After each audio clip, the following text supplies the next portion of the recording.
Serius? CentOS mau end of life? Emang lu baru tahu? Iya nih. Duh, gimana dong nasib gue sebagai pengguna CentOS? Lu nggak usah khawatir, gue punya solusinya. Apa tuh solusinya? Penasaran kan? Yuk kita tonton bareng-bareng podcastnya.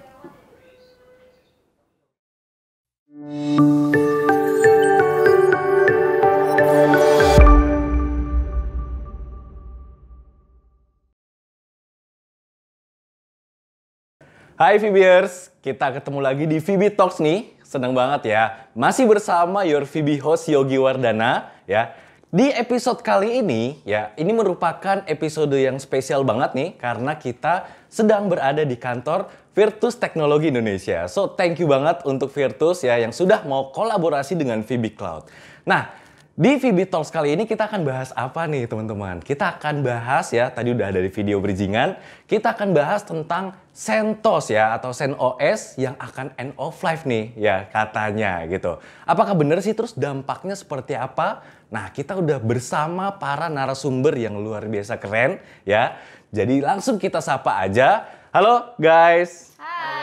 Oke, nah jadi sebelum kita mulai, kita mau kenalan dulu nih. Karena ada yang dari VB Cloud, ada yang dari Virtus. Nah mungkin kita bisa kenalan dulu dari sebelah kiri saya dulu deh ya. Silakan nih, ada Mbak siapa nih? Halo VBers, perkenalkan aku Nur Akmarina Fajrin, tapi bisa dipanggil dengan Ririn. Aku ini dari VB Cloud sebagai bisnis spesialis. Itu Mas. Oke, Mbak Ririn ya panggilannya. Ya. Selanjutnya ada siapa? Halo VBers, namaku Jos, aku dari tim pre-salesnya Virtus nih. Oke, Mas Jos dari pre-salesnya Virtus ya. Yang selanjutnya.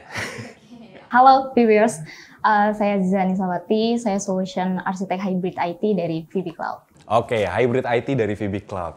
Oke, untuk pertanyaan pertama, kita sih sebenarnya nggak mau yang terlalu berat dulu ya, karena kita pengen tahu sebenarnya CentOS ini apa sih, kayak gitu ya. Boleh dijelasin dengan bahasa yang membumi gitu ya. Oke Mas Yogi, mungkin aku coba jelasin ya. Jadi CentOS ini merupakan kependekan dari Community Enterprise Operating System, yang merupakan salah satu distribusi Linux yang bertujuan memberikan sebuah platform dengan komputasi kelas enterprise gitu. Jadi CentOS ini bisa dibilang merupakan duplikasi dari Red Hat Enterprise Linux seperti itu. Oke, jadi CentOS itu ya OS Linux lah ya, kayak gitu. Ya. Nah, sebenarnya bedanya tadi ada duplikasi dari Red Hat. Nah, kalau misalkan aku kan taunya Linux itu tuh kayak Ubuntu gitu ya. Nah, itu bedanya apa sih? Nah, mungkin untuk bedanya di sini kan CentOS itu sebagai open source. Jadi semua open source itu kan inovasi yang bisa kita enhance lagi ke level enterprise. Jadi memang di sini tuh CentOS ini di level community-nya aja. Jadi memang kalau misalkan nanti ada problem ketika kita menginstal CentOS-nya atau ada masalah ketika kita operasionalnya, itu nggak bisa disupport sama tim yang terkait gitu, support via enterprise-nya. Tapi kalau misalkan yang Red Hat, itu kita bisa mendapatkan support via enterprise-nya. Dalam artian kita bisa request untuk remote ke tempat kita, ataupun telepon, ataupun by portal, itu bisa 24/7 gitu sih. Oh, oke. Jadi berarti kalau misalkan bedanya yang aku simpulin berarti Linux Ubuntu tadi gitu sama yang CentOS ini dia lebih buat enterprise. Betul, karena kalau yang CentOS ini kan memang yang community-nya gitu ya.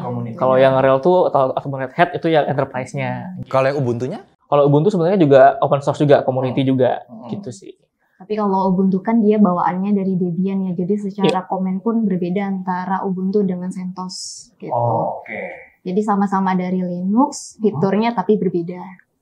Nah, fiturnya itu yang membedakan tuh untuk apa sih? Kayak misalkan Ubuntu untuk apa, Rel dan CentOS ini untuk apa gitu, yang paling membedakan? Ya sebenarnya yang paling membedakan itu dari struktur OS-nya ya. Mungkin kalau misalkan kita nih pakai Windows 10 atau Windows 7 kan pasti beda nih, kayak GUI-nya segala macam. Nah, itu yang membedakan dari situ. Cuman untuk use case-nya sih lebih baik lagi nih ke kita mau installnya pakai apa, misalkan web server atau buat install file sharing misalkan, itu bisa juga di CentOS maupun Ubuntu. Cuman yang membedakan hanya struktur OS-nya aja sih. Oh, jadi lebih dari, maksudnya fiturnya, UI UX-nya itu beda banget gitu ya. Iya. Nah, berarti tujuannya kalau CentOS ini kan kalau Ubuntu kan kebanyakan buat OS di laptop gitu kan. Nah, kalau CentOS itu apakah buat di laptop juga atau buat apa nih gitu? Sebenarnya kalau CentOS itu jarang sih orang makainya buat di laptop ya, karena GUI-nya tuh nggak sebaik Ubuntu tadi. Makanya tadi saya bilang perbedaannya itu di GUI dan juga struktur OS-nya. Nah, kalau di CentOS ini lebih dibuat untuk server. Jadi kalau misalkan kita punya server tower atau server yang fisik, itu bisa pakai CentOS gitu. I see, berarti lebih Juga nih server. dia, Oh, boleh, Marin. Freeware ya, jadi dia gratis gitu istilahnya kalau CentOS.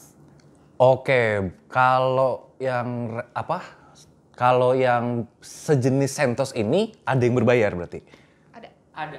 Apa tuh? Contohnya tadi kayak rel tadi, Red Hat Enterprise Linux, kemudian ada SUSE Linux juga, Oracle Linux gitu. Oh gitu, jadi emang banyak ya. Dan kita emang sekarang kan mau bahas CentOS nih. Nah, ini kan CentOS katanya mau end of life ya kan. Nah, end of life ini kan mengakhiri layanannya nih, ya kan. Nah, berarti dampaknya apa nih? Kalau misalkan orang-orang udah pakai CentOS gitu tuh, itu pada kemana tuh? Terus dampaknya apa sih, Mas? Sebenarnya sih kalau ngomongin dampak secara teknis gitu ya. Jadi kita nggak bisa dapetin support secara community-nya nih dari si developer CentOS-nya. Sehingga kita nggak bisa dapetin upgrade-annya lagi gitu. Misalkan kalau kita ngomongin Windows kan pasti ada Windows 7, Windows 10 gitu kan. Nah ini udah nggak ada lagi. Jadi dia nggak bisa ngembangin OS-nya. Nah dampaknya apa ke customer? Berarti ke si customer ini dia nggak bisa menggunakan CentOS di production-nya mereka. Karena apa? Karena ketika ada problem, ya kita nggak bisa ngopen tiket, nggak bisa tanya support gitu. Jadi kita bingung gitu akan ngapain. Nah, sebaiknya juga kalau di level enterprise jangan kita install ataupun jalankan sistem yang nggak disupported gitu sih. Oke, aku simpulin dulu ya. Jadi kalau CentOS ini berarti dia kan bener-bener versi gratis gitu ya, untuk mengurus server lah ya, dengan Linux gitu kan. Nah terus kalau misalkan kita mau masih menggunakan layanan CentOS ini ya udah nggak bisa gitu, karena udah mau end of life kan. Nah akhirnya ya nggak bisa tuh ada support kalau ada masalah kita mau tanya-tanya kemana ya, karena layanan udah nggak ada gitu ya. Nah terus buat pengguna CentOS akhirnya pakai apa nih Mas enaknya? Jadi buat para pengguna CentOS, karena CentOS juga sudah end of life yang versi CentOS 8 ya gitu ya. Nah itu para pengguna CentOS bisa beralih ke CentOS Stream. Jadi CentOS Stream ini versi datanya dari Red Hat Enterprise Linux gitu. Cuman sorry, kalau misalkan CentOS 8, ini CentOS 8 ya yang mau end of life ya? CentOS 8 sudah end of life tahun lalu justru sudah end of life CentOS 7 yang akan end of life di Juni 2024 gitu. CentOS 8 yang udah end of life, CentOS 7 masih ada, berarti versi yang lama yang masih ada. Jadi itu sebenarnya kayak CentOS sudah mengeluarkan statement bahwa dia tidak akan mengeluarkan versi yang terbarunya lagi. Menarik. Dan end of life-nya sebenarnya masih 2024 ya. Cuma secara teknologi sih kita kalau itu ya nggak berasa ya 2024 juga ya.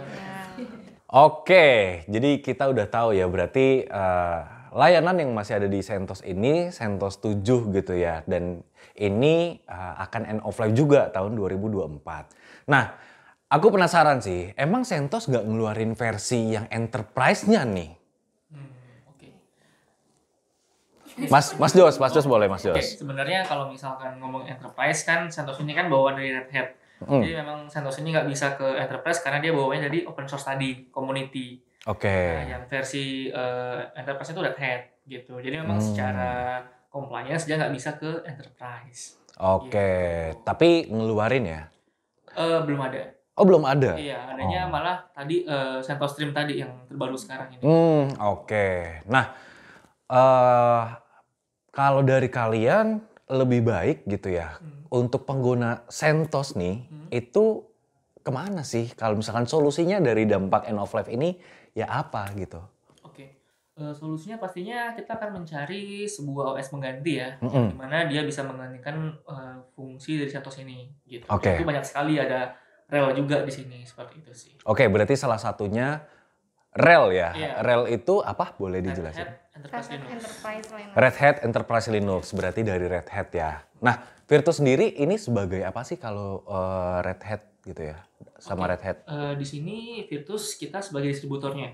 Mm-mm. Jadi kan ketika Red Hat menjual produknya di Indonesia, dia itu dari distributor Red Hat, dan Oke. misalnya dari prinsip Red Hat, kemudian ke distributor kita Virtus, Oke. baru nanti ke partner-partnernya, baru ke user lagi. Gitu. Oh, oke, Jadi berarti. dari principal, distributor, partner, user. Oke.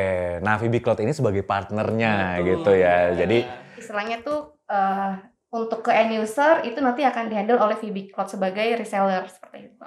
oke. Nah, untuk penjelasan Red Hat Enterprise Linux nih atau RHEL, kita akan bahas di part 2 nih guys ya. Jadi kita tunggu di konten selanjutnya teman-teman ya. Ya. Oke, kalau gitu kita sudahi episode kali ini ya teman-teman. Ditunggu part 2-nya ya. Kita akan bahas selengkapnya tentang apa itu RHEL ya, apa aja fitur dan benefitnya. Oke, kita ketemu lagi di episode selanjutnya di VB Talks ya. Bye-bye guys. Nah, tadi teman-teman udah nonton kan podcastnya Virtus bareng VB Cloud. Nah, sekarang aku mau informasi ini. Di VB Cloud sendiri, kita ada promo untuk Red Hat Enterprise Linux. Yaitu untuk subscription khusus 1 tahun atau 12 bulan, itu diskon 25% plus 15%. Nah, promo ini berlaku sampai 31 Desember 2022. Dan juga promosi ini terbatas loh. Jadi, hanya untuk beberapa customer aja. So, buruan sebelum promo ini habis, kalian hubungi segera ke websitenya VB Cloud dan juga salesnya VB Cloud. Oke, ditunggu.